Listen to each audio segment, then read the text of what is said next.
Welcome to the Artist Advisory Hotline, the podcast for artists who want valuable guidance and honest answers on how to grow their careers and develop their new project from leading art world experts and artists. Here's your host and founder of the Artist Advisory, Marina Press Granger. Tune in as she gets you the answers you deserve.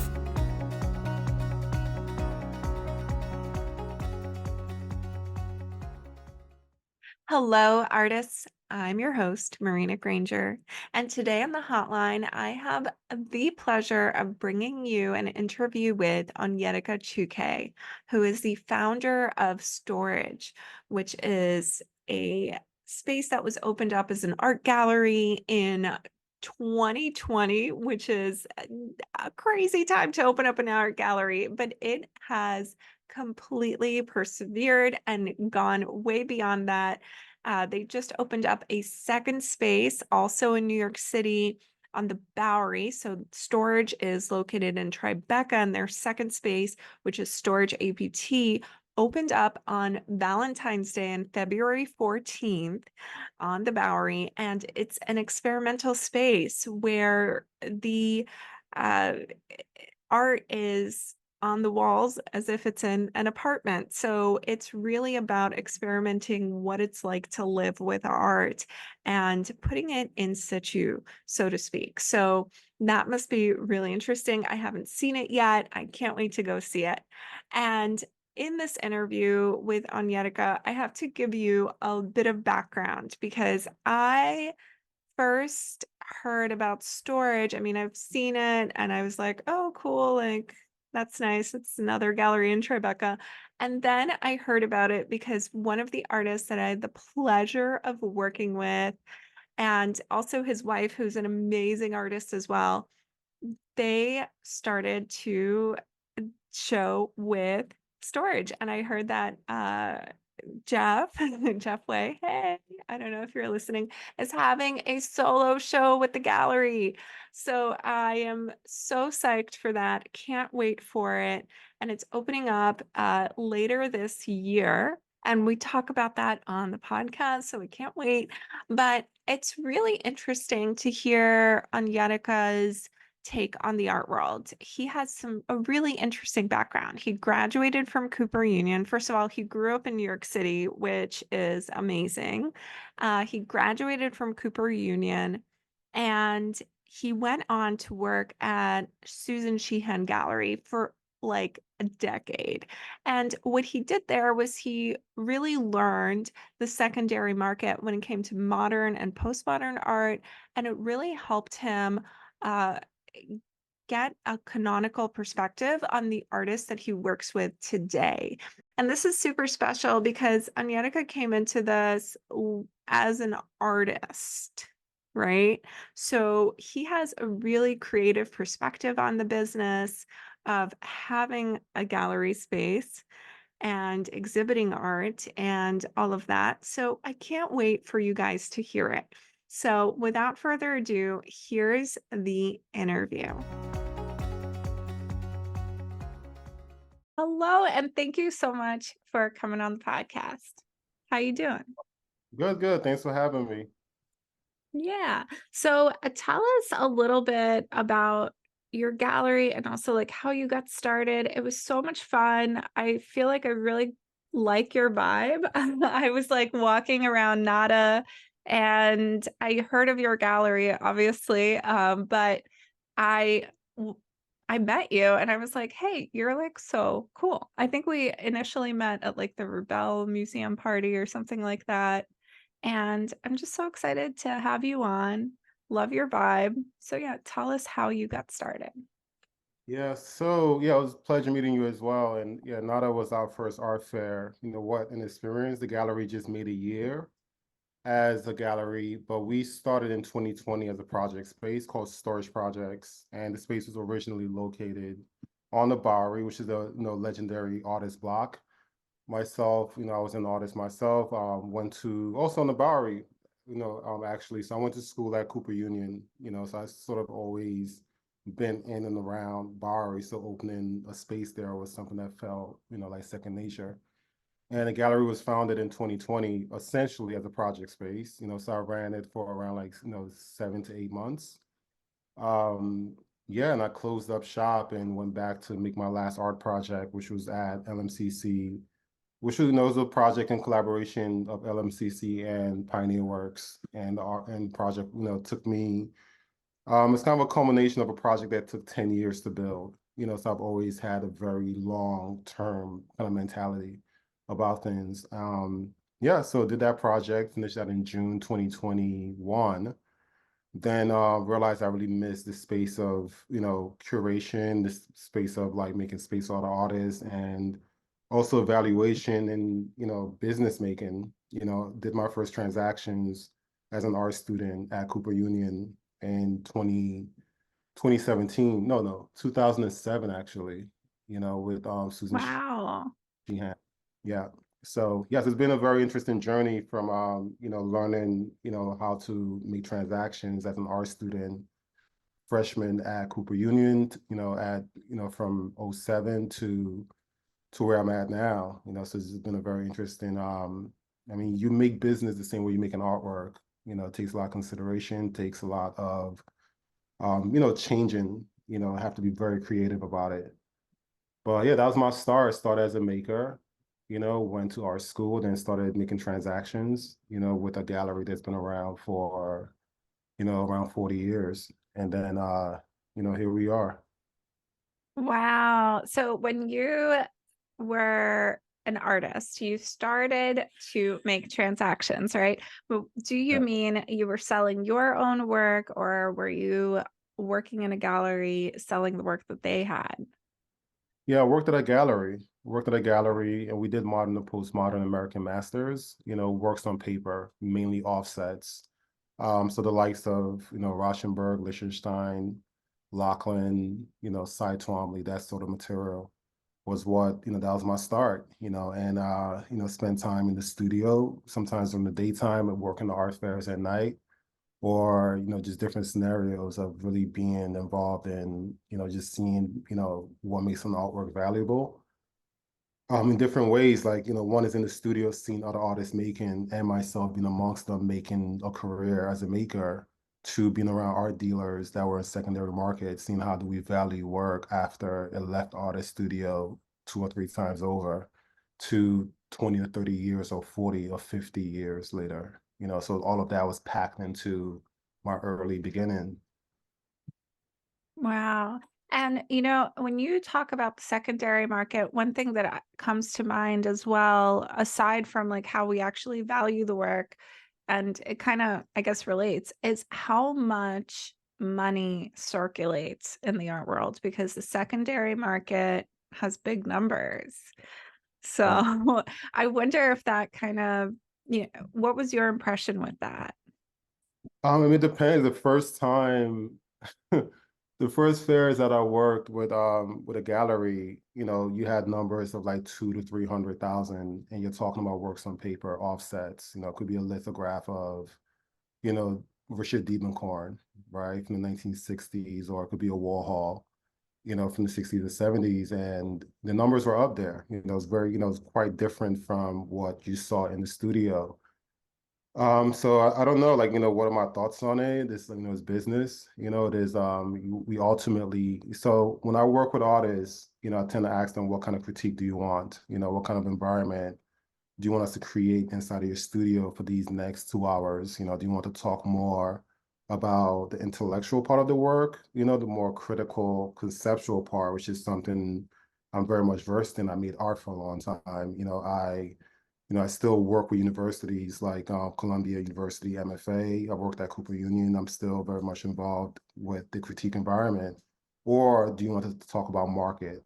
Because market, I've been around market for 15 plus years. So I kind of look at things from the market standpoint. I look at the secondary market as being a necessary part of the initial sale. It's something that I think about secondary when I'm making transactions from, for artists the first time. I've always worked like that because that's what I came from secondary. So if the numbers are high, perfect. It's a matter of like, how sustainable can it be? and how ready is the artist studio to be able to handle, something moving at that rate, right? So it's kind of like investing in stocks or something, depending on how much you put in, it can also fluctuate, by the same degree of exuberance, if you may. So it's kind of higher risk in some cases, but there's so many people that determine what's happening in secondary market. It's a team effort, it is something that I think artists may abstract it, saying, oh, my work got flipped, and, I'm going to like go crazy now or whatever, or they're very happy about it. I can't believe my work is trending at 253, or like, 4 to 500. So it depends, but ultimately, I feel that we have very emotional reaction to finance in general. We are afraid, of finance in general as people. And that's cross race, cross gender, whatever. We just, we don't understand it enough, and fear, would take hold. But we Yeah. still need, we still need those numbers. It keeps the galleries going, but not just not galleries that, our scale is very different from the galleries that are actually setting, those higher numbers eventually. Right. I mean, we could go through a whole schema of like how, the thing works out between the tiers of galleries. But yeah, but the benefit is to be made by the people that purchase the work, by the gallery that's then representing the artist, and then to a certain degree, the artists, if they are still viable and they have a studio that can manage, right, the newer increases to the work, right? And some studios cannot manage that. And in some cases, there's a blame to the market that now the work is now $300,000, but the studio is not ready. The Yeah. studio businesses, it's something like, we can't partake in a business and complain about, certain parts of it, get versed, get involved. Now, you said something early on that was so fascinating. You said that the making art is like growing your business, right? You compared the two. Yeah, And yeah, and I wanted to ask you, because it all starts, like all those numbers start in the studio one way or the other. And yeah, can you tell me, for the artists who are listening, when they're in their studio making their work, and you're also talking about sustainability in supply and in demand, right? right. Like how much work can you actually make? And then also, will the work keep selling at this rate, right? And what the demand is, right? So when we're looking at making art, and this is something that's so special, I feel like only you can answer this because you're also an artist, right? Or you started your career as making. Right. What are those correlations between making art and making that business? Yeah, I mean, for me, it's creative, right? It's a creative process, and there's a mythology that artists can never be good at business, right? Because we don't have structure, we don't understand real value. Like we have this sort of emotional value rather than real value of demand, right? Which is what's required for market, or we cannot create business plans. We cannot stick to a plan, or we're just sort of, we're just out here, wilding, doing whatever. But I think that, I beg to differ, like most people that are in business that became really good at it were creatives. They think creatively about their business proposition and they're able to adjust in a very creative way to meet demands of market or to balance the books, right? Which is something that as a maker, I sort of like picked up on because I made objects, a lot of objects, installations. My last project was 3,000 square feet of objects, right? So how do you fund that? How do you even come up with a plan to go from, ideation to blueprinting to then outsourcing certain parts? I made all, everything in-house. But how do we really think about it? So so the artist is already sort of building the grounds for business, from the aspect of being a maker, right? Someone, you're entrepreneurial, you're thinking through all of the steps, executing the steps, and then making a presentation. So now you're taking your art to market to a certain degree when the curator comes in there, or the art advisor, or whomever. That's your work entering the market.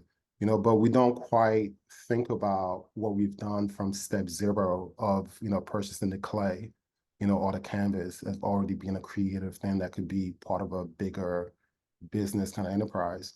But for me, I guess I think what I said was that making the business was very similar to making the artwork, and these are the processes that I sort of I see it daily, it's all emotional management. I think business is the most emotional one can be. It's something that I've always felt that it could make or break you. I've always felt that it can really elevate your spiritual self. There's a spirituality to making business. It's not just some cold, hard, weird thing.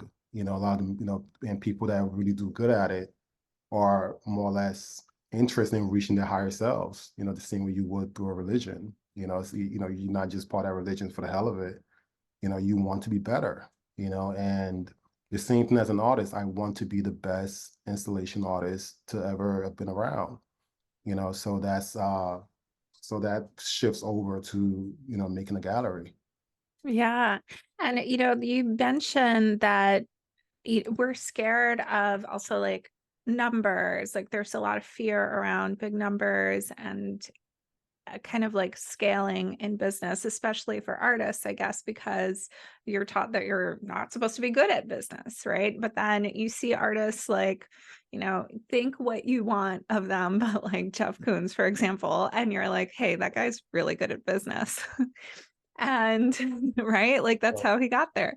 So when it comes to the emotional component, I always think of this. I feel like you have to have a certain capacity for the income too. Where it's like, how like a dog will like chase a car, and then once it gets to the car, it's like, well, what am I gonna do with it? Right. And it's like the same with the the income as well. Like you have to know what it feels like to handle those numbers. Let's say you've never sold an artwork for $150,000 before. It's so beyond because you've been selling your work for 1,500. How do you Right. get there? How do you get comfortable with those numbers?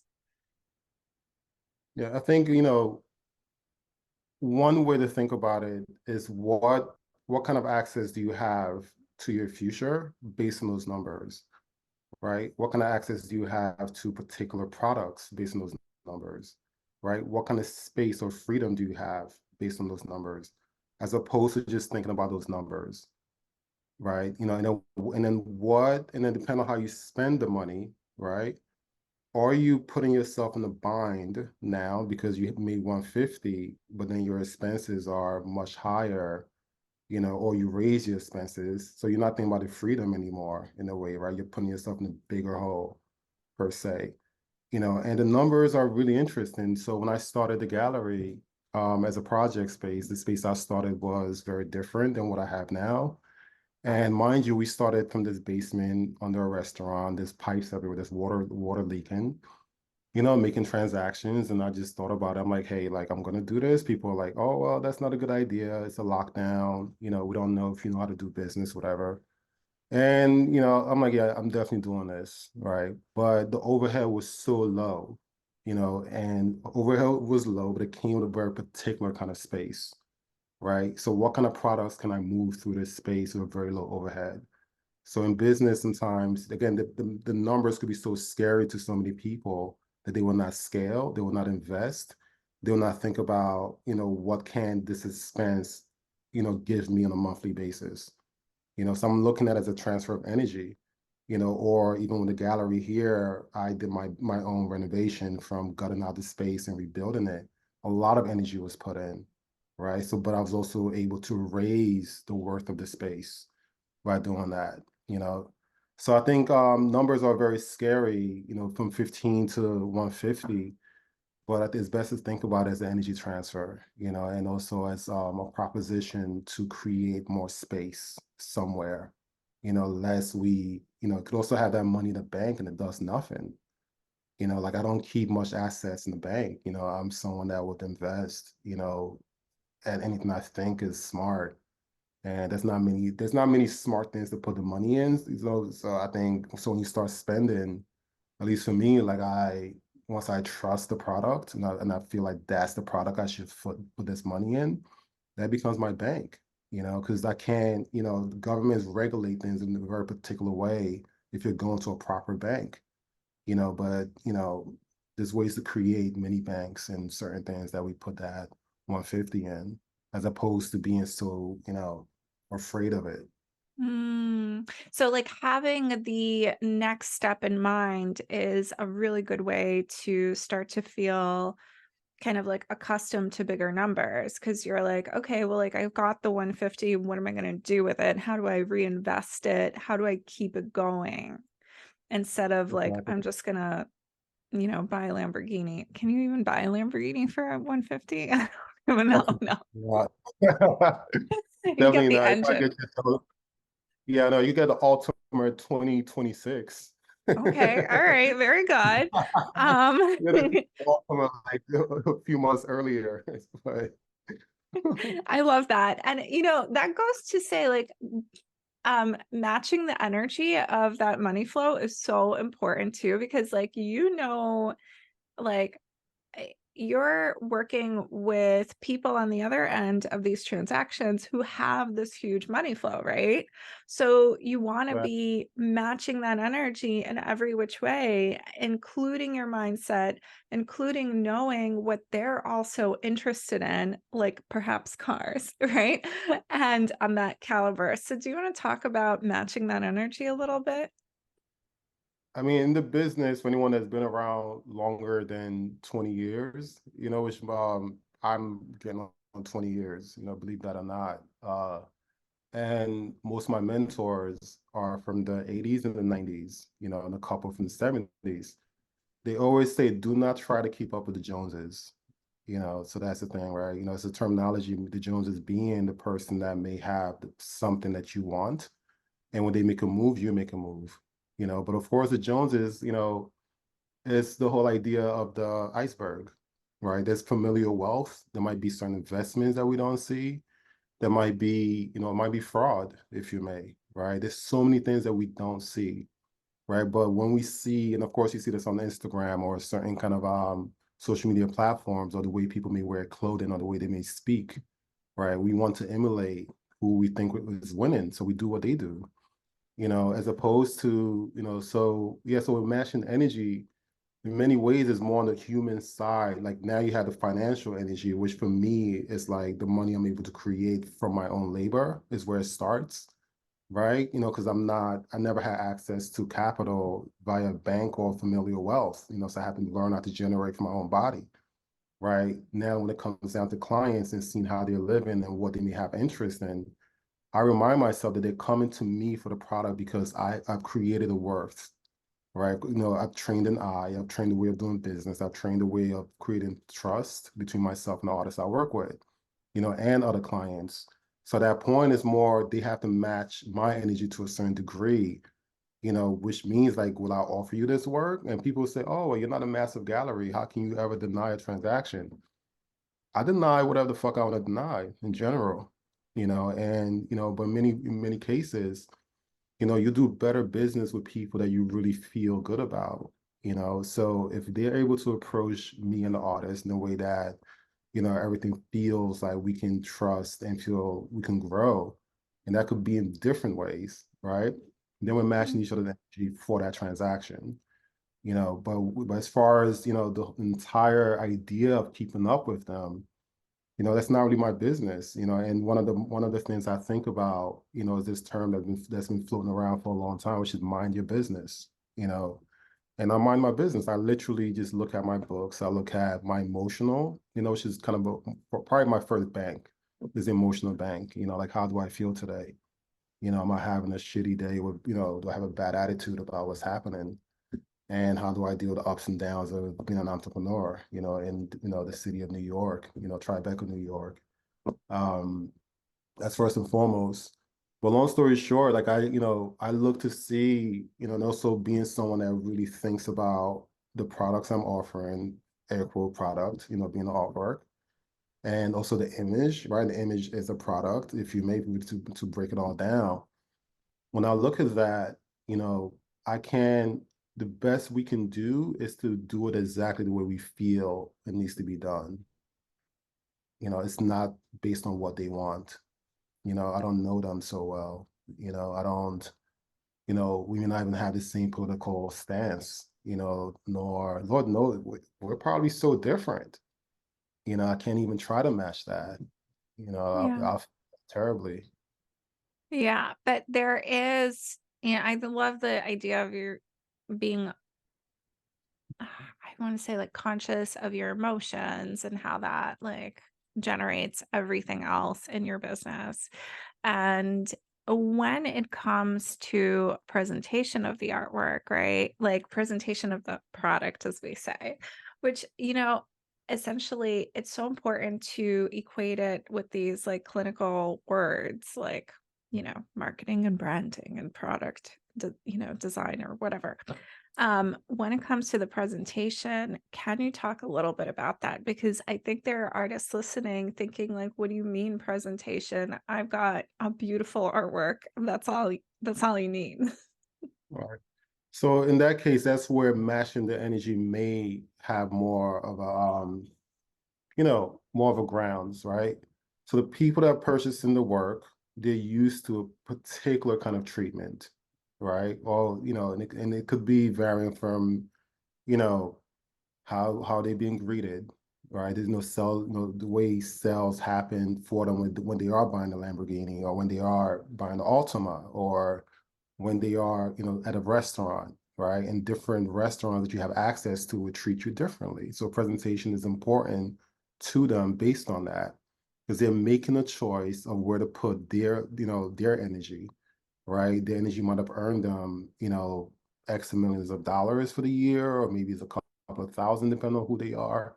So so now they're saying, hey, I'm going to take 2% of my energy from this year, allotted to buying X amount of artworks, right? Where do we meet, you know, to where I can feel comfortable with you now?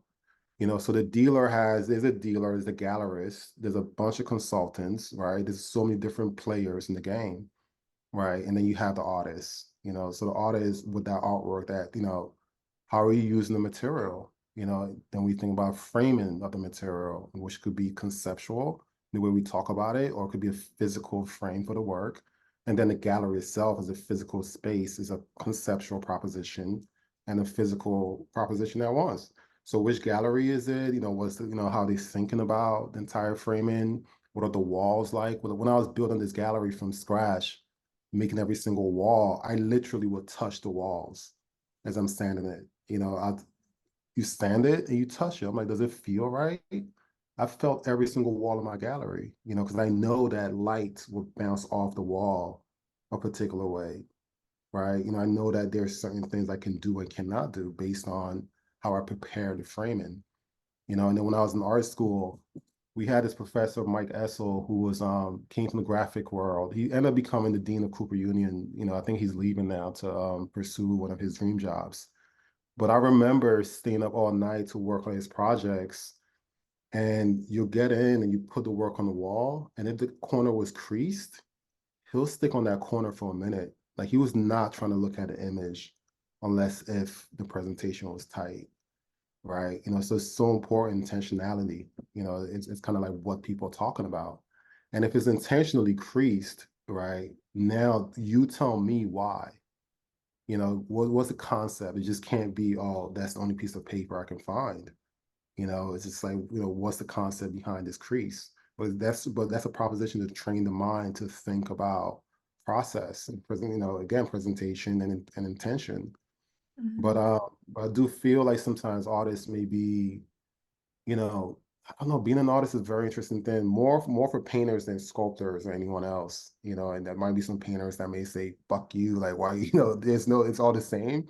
There's major differences based because the market respond to make different makers in different ways, right?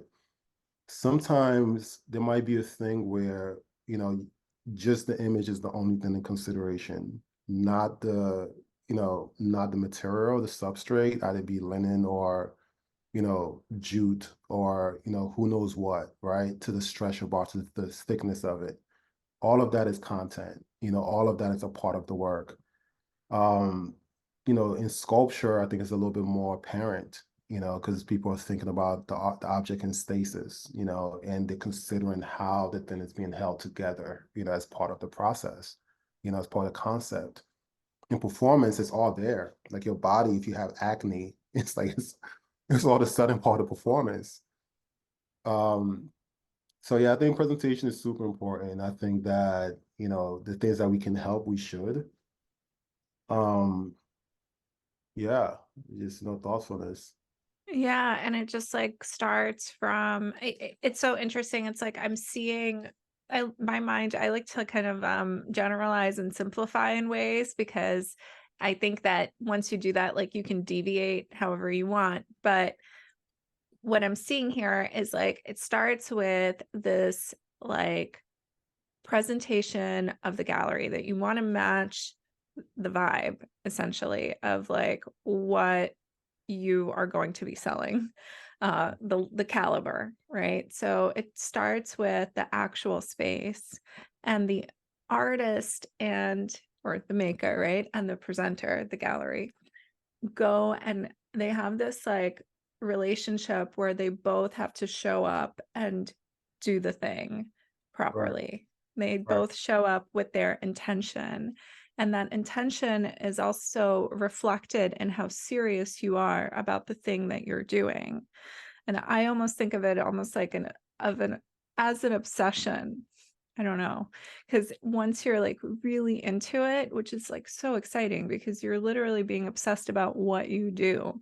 yeah, And you can really go in there with full attention, full intention and attention to detail, and just knock it out of the ballpark, right? It's so fun. And that's how you get there. So, speaking of presentation, you did your first art fair yeah, well, as a gallery, right? Not you personally. You've been on the rodeo many times. But as Storage Gallery, you did your first art fair this December at NADA in Miami.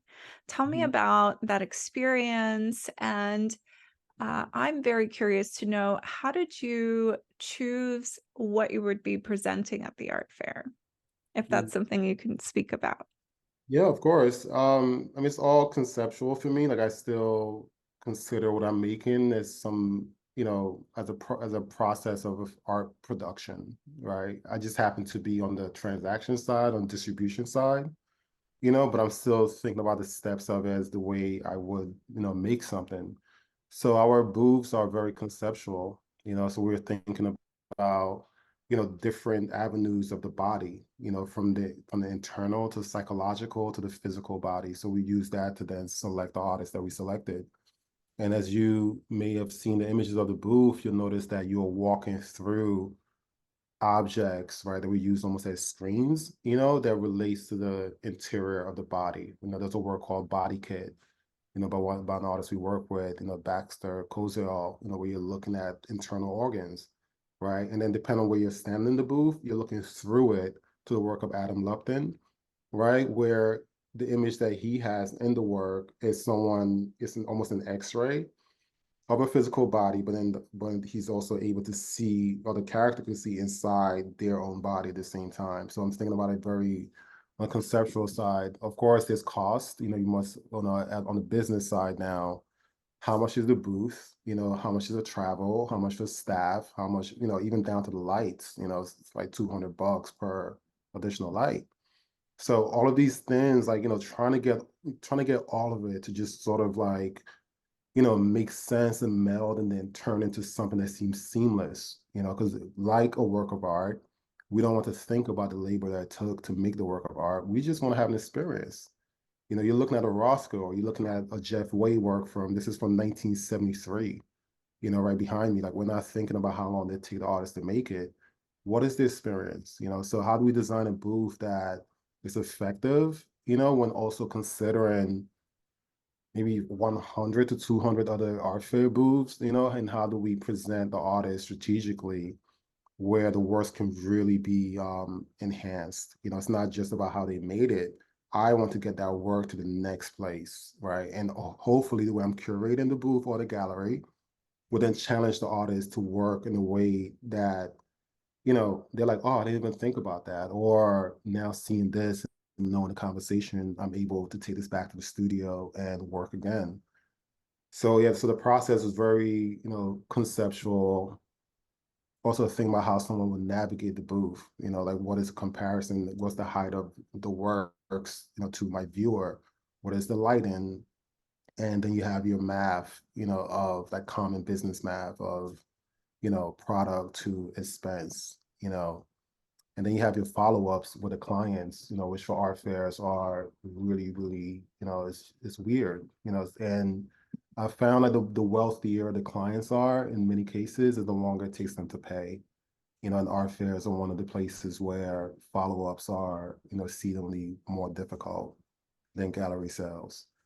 But I mean, that's a different conversation to itself, But yeah, the first fair went off. We're just happy to have gotten to an art fair after just a year of being a gallery.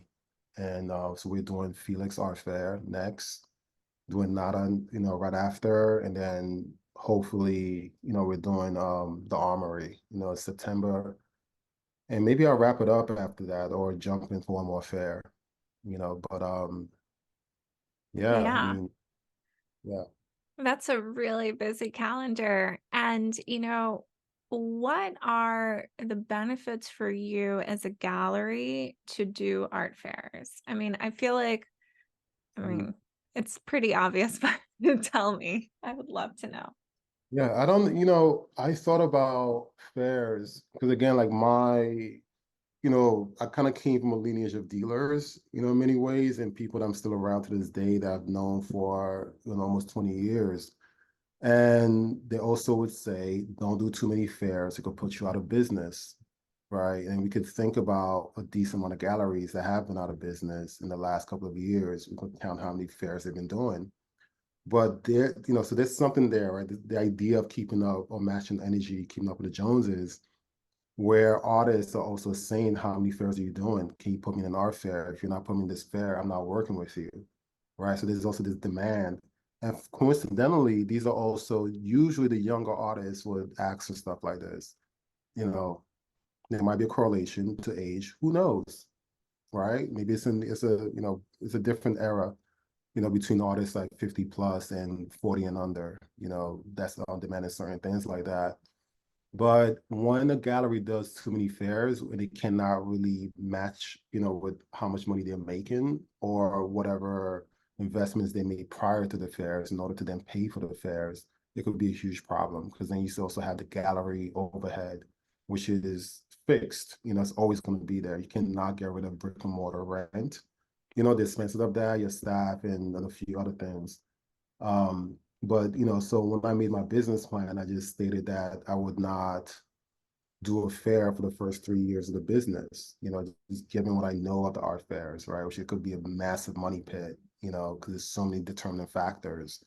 And and even with that, the artwork itself is such a huge factor. People may think the dealer didn't sell the work, must be a bad dealer. The artwork may just not, may not be the right time for the artwork in that market or for that week, right? Or maybe the artwork also needs to be figured out. There's a fine tuning that's being done at any given point. But back to the business plan, so we opened a gallery and did all the renovations, like crazy hours, like just going through it. Doors open, space looks decent, I think. The exhibitions are, people come by, curators come by, they're like, wait, this is a great show. Like feels pretty mature, amazing gallery, whatever. Sales are not matching up. So I'm like, all right, we need to figure out the marketing.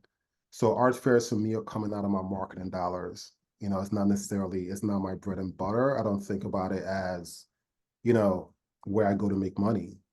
It's a place to go and meet as many potentials to then do business. It's a place we go to present artists for you to get interested. I want to show you the people we work with anywhere that you are. If you're in a certain, state I can't, we don't really have an audience in, I want to be there with you. If you are, certain platform, even now we're building out our entire online presence a little bit more, more nuanced, if you may.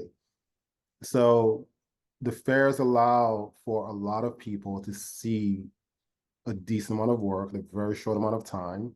Now it becomes, can you hold their attention after that first 5 days of meeting them?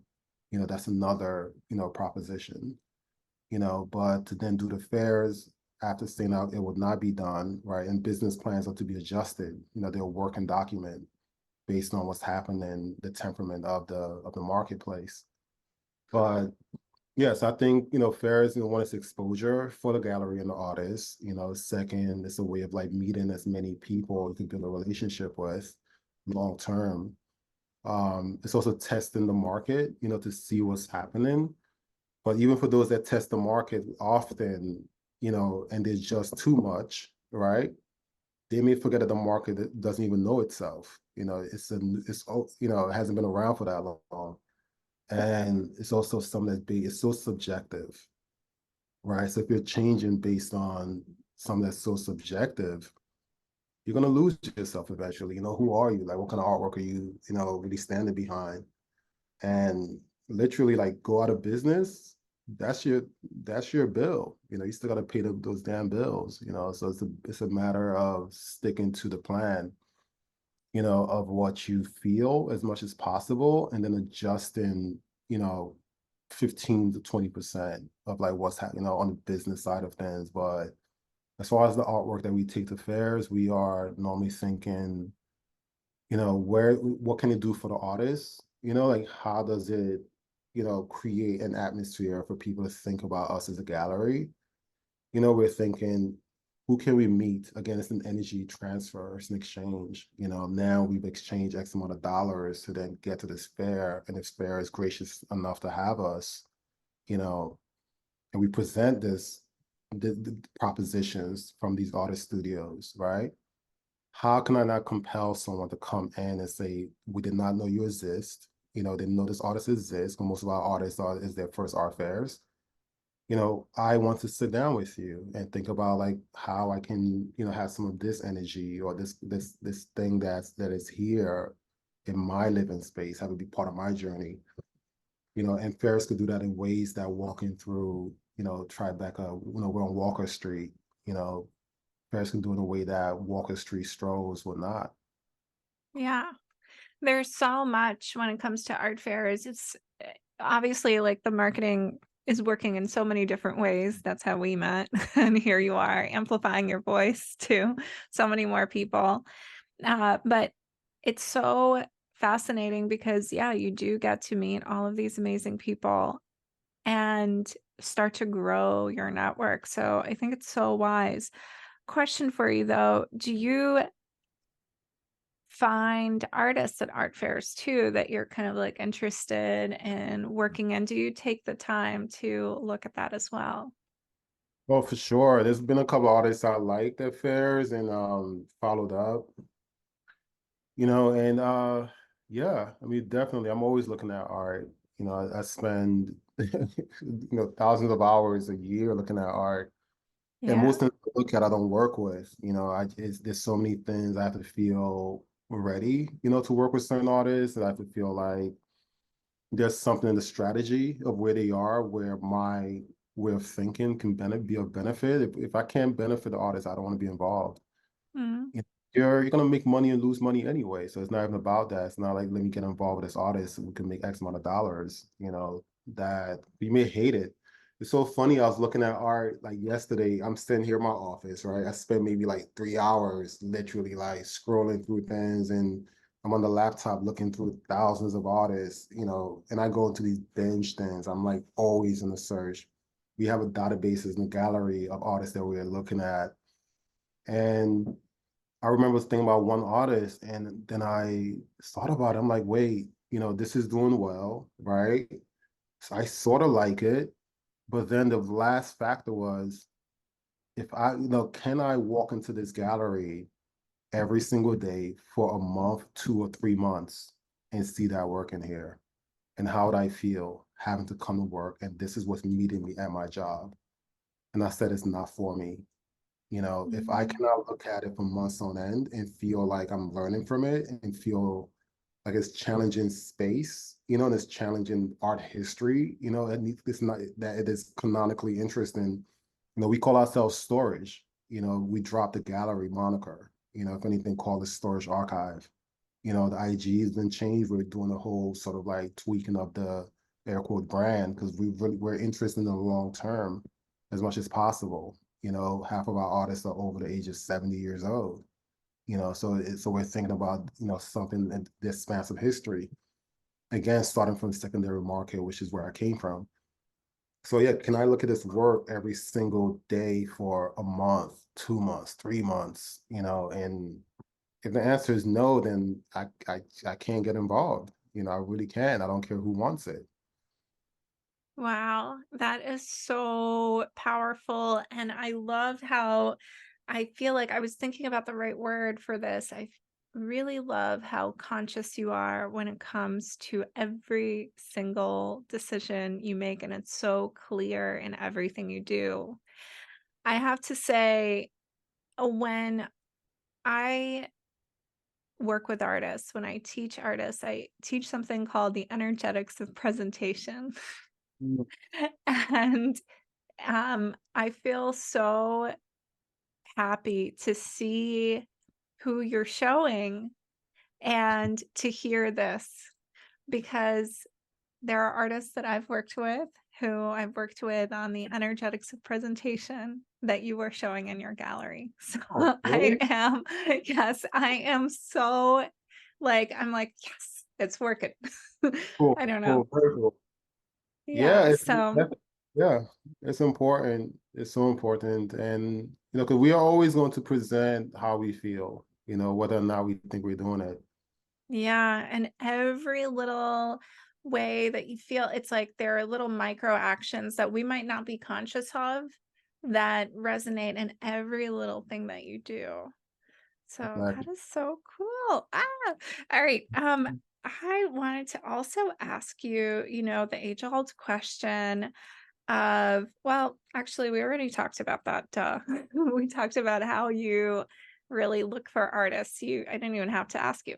But if there's anything that maybe you could add to that, like when you are right now, your roster isn't so large, right? And I guess you might be growing it. Who knows? Are you growing it? It's a little shrug. Okay, gotcha. Um, when you are, and you're looking at thousands of artworks or, all the time, thousands of artists, and how else are you finding these artists? What are some ways that you've come to, maybe if you have a memorable way of learning about an artist and coming to work with them? How do you discover artists, I guess, is the bottom line here.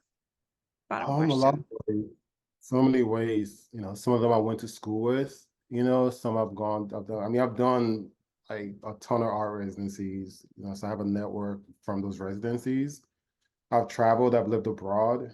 Going back to 2010 onward, I've lived in a lot of countries. So yeah, sometimes as an artist, that's so funny. I was coming from a studio visit last week. I'm in Harlem checking out this artist I've known for a minute. And I'm on a train. This older guy looks at my boots. He's like, wait, what are those boots? Are they like cross-country boots? They're crazy. I've had them since I was like a sophomore in college, so they're old. So he's like looking at it. He's like, oh, it's my birthday. I just turned 73, and he said, what do you do? I said, well, I'm an art dealer.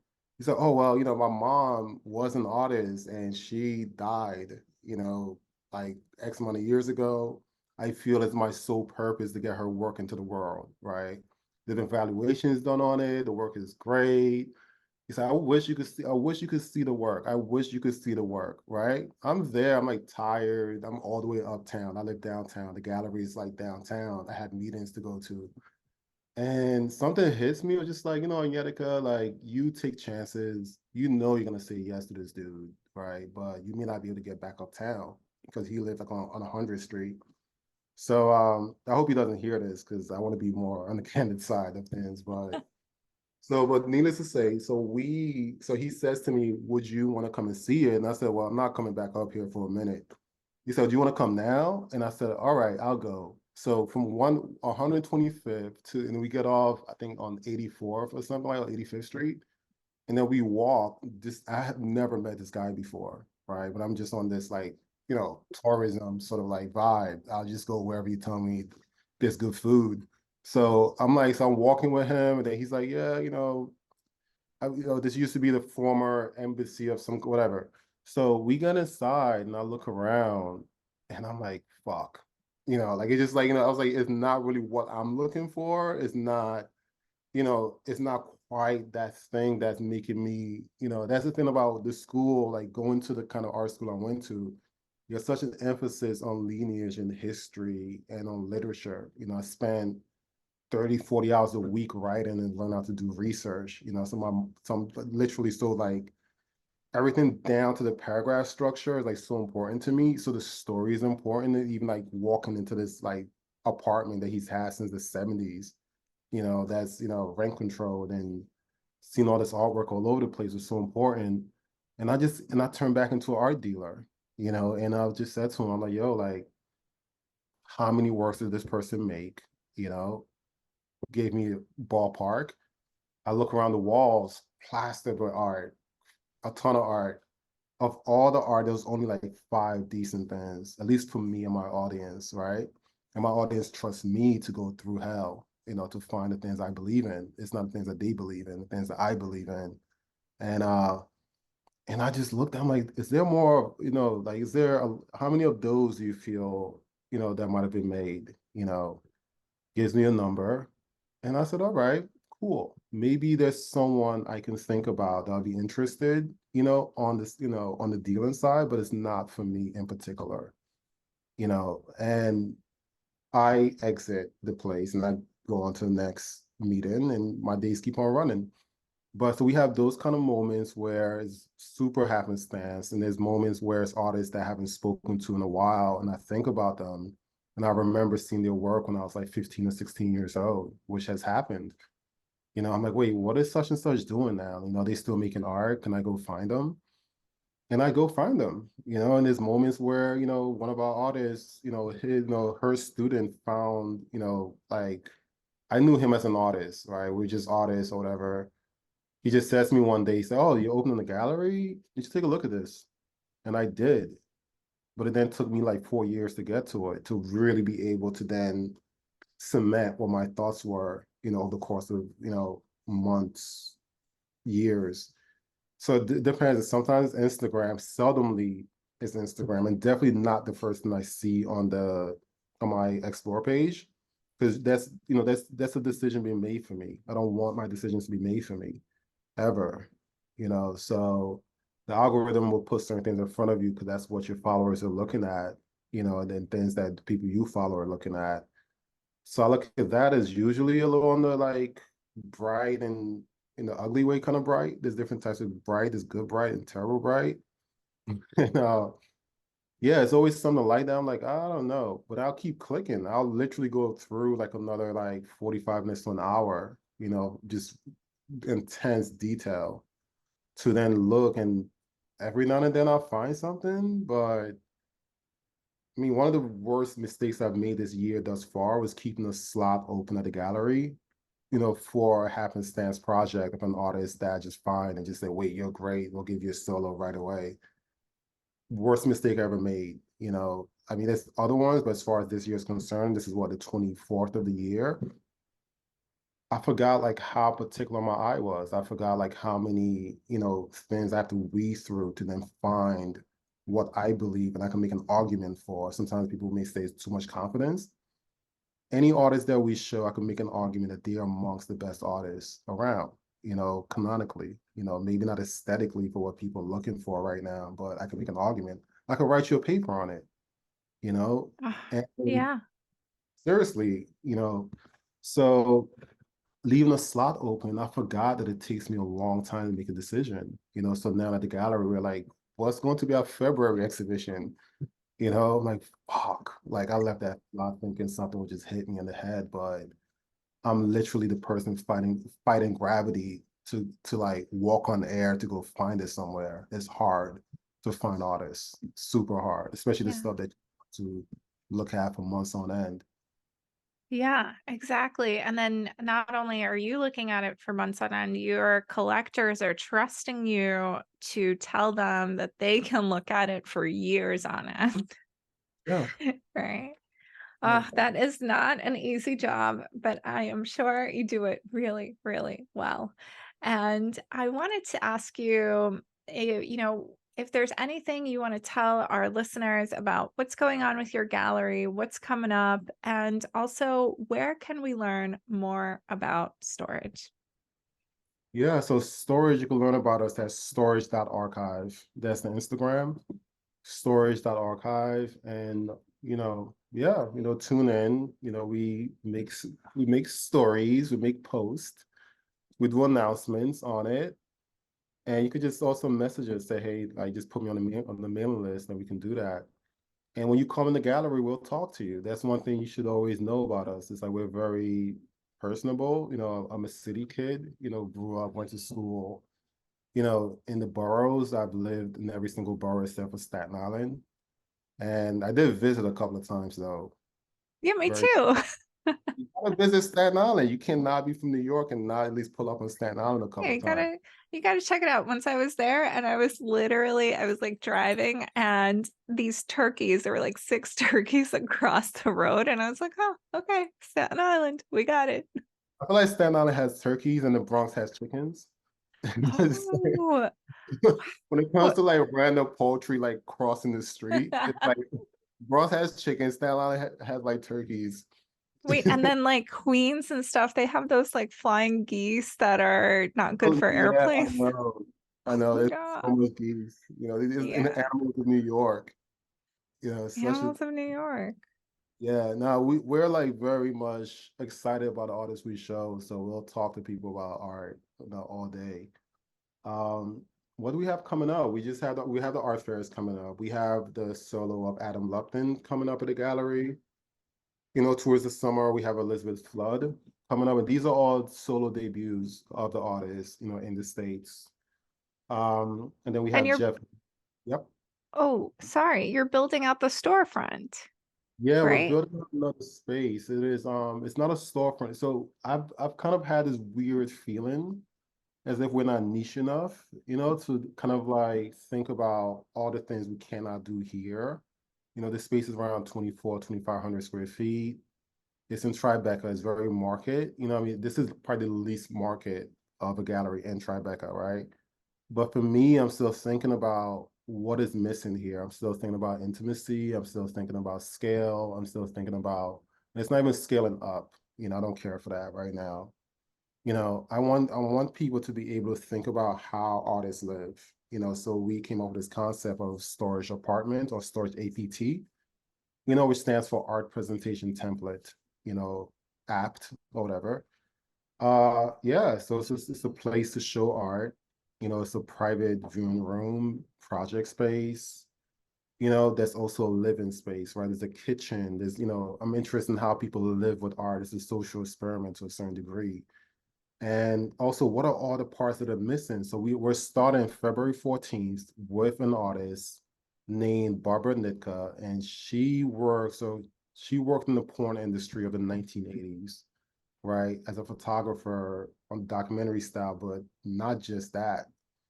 These are probably the most beautiful and elegant depictions of the human bodies in any kind of sexual pose you could imagine since some Greek shit. Like it's fucking amazing. She's awesome. It's like I'm Uh, sorry, I just couldn't find the right adjective. That's where I had yeah, to go. no, this is great. That's where I was at. But yeah, they're so beautifully shot. And the way I happened upon the work was after it's kind of a terrible day. Saw it somewhere, in a storefront and beelined in, and I thought they were amongst the best photographs I've seen in my life. So we present pornography of the 80s into the 90s, shot with the most beautiful lenses, eloquent texture, because the set designers were artists, right? The people that given direction were very artistic, and then here's Barbara shooting these scenes, right? So we present that in an apartment on the Bowery. So we're back into an artist strip, right? Providing content, or view into content that many people did not seem or deem to be art. So we do that February 14th, Lover's Day. So bring your lover or all of them. We should make it mandatory to bring all your lovers, like not just one. That's right. Bring them all. Every That's single so one of good. them, like You could be like, come one, come all. exactly. But yeah, I mean, there's a funny. I know we probably run over time, but there's a really funny thing, the conversation I had with Barbara. So we're doing this whole like food thing, right? 'Cause I love food. Food is the lifeblood of any community. So we're doing this conversation. I'm having a conversation with Barbara, and I said to her, "Well, I'd love to, do a menu based on, food, food from the porn set of the '80s." And then she says to me, "Do they still make Wonder Bread?" Oh, And I replied to wow. her, "Yeah," and I replied to her, "Yes," and it tastes like soap. And then she's like, "Well, that's, there was a lot of Wonder Bread on porn sets of the '80s." And the food was terrible, so somehow we'll find a way to feed you terrible, like porn set food. All right. Well, that's not selling me on a career in porn. But all right. Oh my gosh. Onyedika, thank you so, so much for coming here today. And one last tiny thing, before I interrupt, or right when I interrupted you, you were telling me when Jeff Way's show is coming up. When is Yeah, so that? Because I got to come to that. you definitely have to come to that. So Jeff Way's exhibition would be in September, opening around the same time as the art fairs. And if the art fair gods would allow us, we'll be at the Armory with the work as well. I think that he is super important. He's sort of the missing link of, the abstract artists of the '70s and the '60s right here in New York, but with some modalities of light and space. This is a work of his. He was around Martha Rothko, Saul LeWitt, the school of Joseph Albers, and he's lived in Tribeca, since the 1960s. So I just felt like, there might not be a better artist to go to the Armory, with storage for the first time. Yeah. There's not Jeff Way. So the solo will be at the gallery in Oh, September. that is amazing. And I'm like, is that around his birthday? I can't remember. But anyway, I do have you to know? check. I I have feel to like check. it might be. I'll text him after this and just say, when is your birthday? I think it might be. Anyway, but I know when your birthday is, and you're an Aries, which is very cool. Yes. And thank you again so, so much, Onyedika. This was an amazing conversation. I'm so honored to have you on. Thank you. Thank you. This is our first podcast, so thank you for having me. Pardon my hat being on. I've been working all night. I have bags. I'm having like pretty boy Oh, yeah. issues right now, so I Mm. can't be showing, No, I you totally understand. makes it dark and all together down here. But thanks a lot. Thank you. Yay. Thank you so much for listening. Support your community by sharing this podcast, leaving a review, and follow The Artist Advisory on Instagram at @the_artist_advisory. And visit us online at www.theartistadvisory.com.